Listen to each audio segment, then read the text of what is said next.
Sarah is my name. When it happened, I was 23.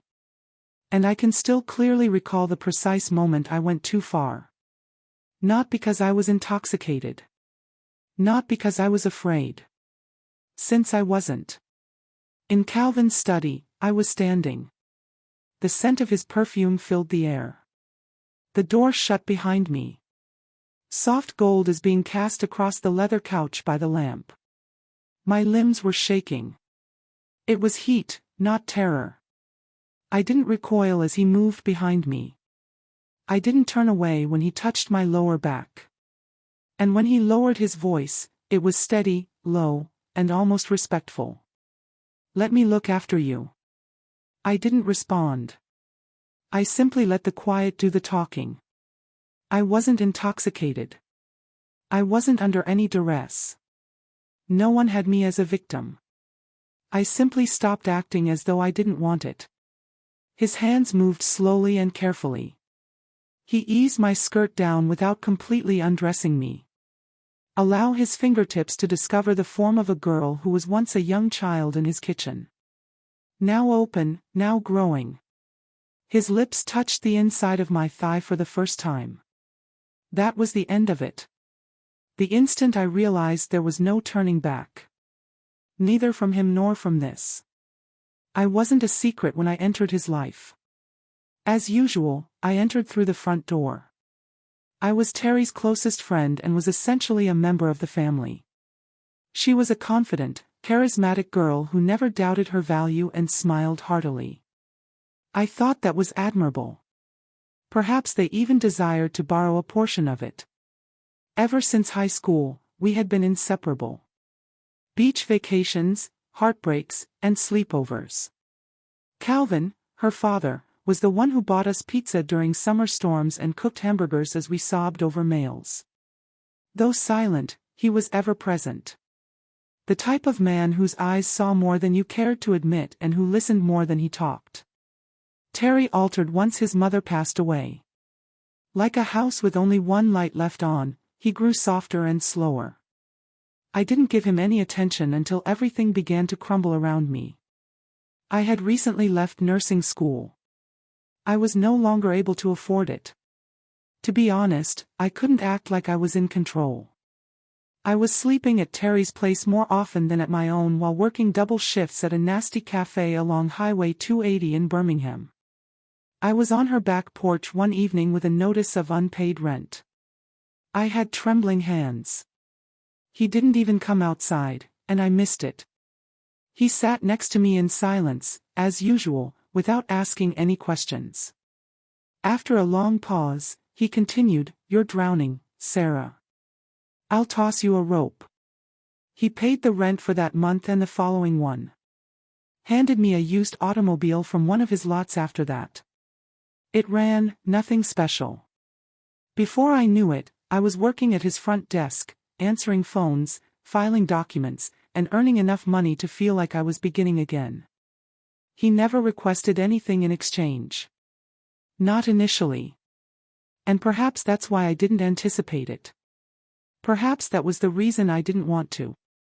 It was past the hour. There was silence in the workplace. It was just me, a pile of paperwork, and the sound of rain hitting the windows. I leaned to pick up a pen that had fallen. And Calvin was at my back as I got up. I had not even heard him come in. At first, he just stood there close and said nothing. Behind me, I could feel his heat. His breath seemed to contain a question as it caressed the nape of my neck. Then, softly, "Sarah, you're gorgeous." I went cold. I understood what he meant, not because I didn't know. He had never crossed the line before then. Additionally, I failed to stop someone from crossing it the first time. I turned slightly to act as though he meant something different, half expecting him to chuckle. However, his hand had already reached my waist. It wasn't difficult. It was not quick. It was cautious. As if he was anticipating my recoil. No, I didn't. And it was the only response he required. I ought to have relocated. I ought to have spoken up. I leaned into his hand instead, though. I allowed his fingers to droop. I gave him permission to kiss my neck, my shoulder, and the skin's natural curve, which I had never given any thought to before. It was the kind of contact that allowed me enough time to say no without requesting permission. And I didn't. He removed my shirt, and I let him. I let him take my clothes off. Slow, methodical. I allowed myself to experience emotions I hadn't had for years. Things that were entirely related to hunger and had nothing to do with love. I let him to kiss the inner of my thighs as if he were using his mouth to pray. And I didn't feel invisible for the first time in a long time. I felt selected, wanted, and seen. I didn't pause to consider Terry or the repercussions. Just the way his kisses wiped out all but one thought, and the way his hands held me steady. Remain here. This very moment. After that night, it continued. I woke up the following morning to a text. Visit the lake house. Only us. Just a directive, no inquiries or excuses. And like a woman who has gone too far, I followed it. He did not lock the side door. Fresh coffee was already brewing, there were crisp white sheets inside, and a robe was folded at the foot of the bed. There was a cedar scent throughout the room. It felt prepared, as if he had considered this before I even said yes, even though it should have felt wrong. It felt more intimate, riskier, deliberate, and not hurried or urgent when he touched me again throughout the day. He then gave me an envelope containing enough money to pay my payments for 3 months. No words, only a glance. That became into our cadence. Last-minute texts, weekend trips. He delivered flowers to my workplace, paid off my college loans, and purchased me new clothes. I could never have given myself what he offered me. And I shared with him every aspect of who I had previously kept hidden. Terry had no suspicions at all. She simply believed her father was assisting me. She once made a joke about it. Referred to me as her honorary sister. Said, if you marry rich, at least let me be your maid of honor. I laughed too much. I later sobbed in the shower that evening, but initially it was simple to conceal my shame. It was like perfume that I wore. Only when the room became too calm was a faint trace audible. I made him feel alive again, he told me.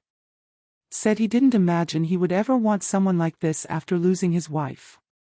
I wanted to think he was real. Had to.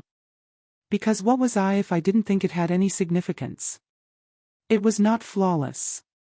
Once exciting things started to feel constricting, like out-of-fitting clothing. Calvin began to inquire about my whereabouts, the person I was texting, and the reason I continued to hang out with Terry. One evening, as he was idly stroking my hair, he remarked, "She asks too many questions. She is approaching too closely. You ought to maintain some spacing." I thought he was being paranoid, so I laughed. However, I was hesitant when Terry called for a girls' night the next time. I informed her that I was exhausted, overburdened with work, and lagging behind academically. She simply hugged me and whispered, "You better not be sleeping with my dad or something," without pressuring me. Then she chuckled as if it were ridiculous. My heart stopped, but I did too. I suggested to Calvin that we calm down that evening. Something in the room changed, but his face remained the same. With a quiet, controlled voice, he said, "After everything I've done for you. After all I've given you," he said, reaching into a drawer and removing a thin box that contained a pricey, delicate diamond bracelet that you don't return. Like a warning or a pledge, he fastened it to my wrist. "You don't walk away from me, Sarah." I didn't. I assured myself that I still had control. Still making a decision, but it was beginning to seem like the decision had already been made.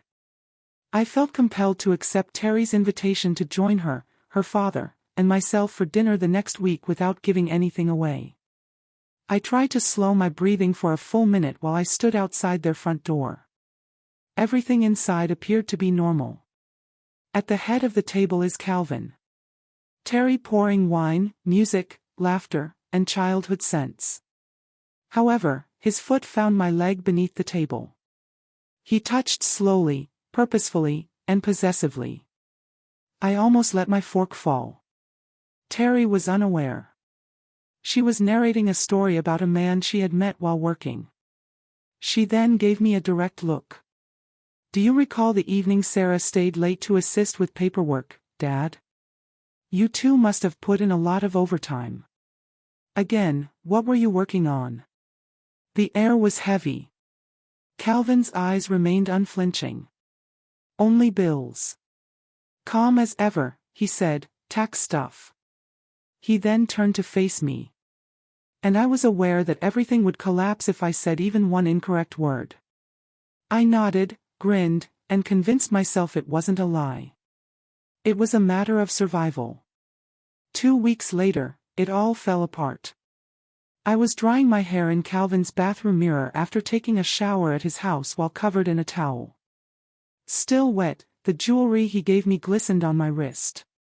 He was half-dressed and browsing through emails in the adjacent room as if we were just another couple getting ready for the day. I ought to have felt selected, empowered, and wanted. However, I didn't. I felt as though I was contributing to someone else's life, which left me feeling empty. I was about to say that I was at my breaking point. But my phone buzzed before I could say anything. "We have to discuss immediately, Terry." My heart was pounding as I glanced at the television. The telephone then rang. Once more, her name. I picked it up. She spoke in a cold, trembling voice. I looked over my father's phone. My mouth became parched. I saw the hotel receipts, the images, and the texts. "You were in his bed, Kim." I was unable to talk. There was only the truth, neither a lie nor an excuse. Raw, ugly, and indisputable reality. She murmured, "You were my best friend. Behind my back, you and my sister were defrauding my father." She hung up after that. I didn't hear her voice again after that. She unfollowed me, blocked my number, and sent one cryptic tweet that spread like wildfire throughout our friend group. I lost everything. Friends ceased responding. Colleagues muttered. Jobs disappeared. People started telling each other stories about me at brunch. A scandal, a warning. Calvin also underwent a transformation. After slowing down, the call ended. He claimed that he had to safeguard his reputation. Advised me to keep quiet for a while. That seeing each other at this time wasn't appropriate. The fun ceased. The presents were gone. Lake House is out. No more whispering in the dark. Only distance. Clean, icy quiet. He disappeared like if it had never happened. Perhaps it didn't matter to him, but to me, it was everything. A month later, I reached my lowest point. At the diner again. Let's get back to wiping ketchup off menus and scraping tips off sticky tables. No man, no best friend, no degree. Just shame and quiet. However, something changed. Unfortunately, it didn't remain heavy. It became gasoline. I returned to my studies. I covered every expense myself this time. No gifts, no shortcuts. I discovered a low-cost therapist who allowed me to pay using gift cards from the grocery store until I could afford more. I began by chatting, then writing, and finally, without flinching, I spoke my experience aloud. As a woman who created a problem and cleaned it up, not as a victim. I stopped staring at Calvin with a wounded expression. He was himself. He was charming, strong, lonely, and perhaps, in a perverse sense, he did give a damn. However, I saw what I had not seen before. He shared my strong desire to be saved. Furthermore, neither of us was aware of the proper method. I place more blame on myself than on him. For remaining when I ought to have gone for a walk. For not speaking up when I ought to have. To have betrayed someone who had faith in me. For the affection of a man who only noticed me in dimly lit areas. That will be carried by me. Long enough to remember the price, but not forever. And this is what I discovered. Make sure your soul isn't being stolen if someone offers to save you in secret. Consider what you're truly trading if someone offers you everything yet requests that you vanish. And never, ever turn on the person who would have sacrificed all for you in order to feel desired by someone who wouldn't even stand by your side throughout the day. That's my narrative, then. Nor pretentious, nor tidy or simple, simply straightforward. I never imagined that I would be the girl who had an affair with the father of her best friend. I never imagined that I would lose everything for someone who had no actual intention of staying with me. However, life is more than just the boundaries we claim we will never cross.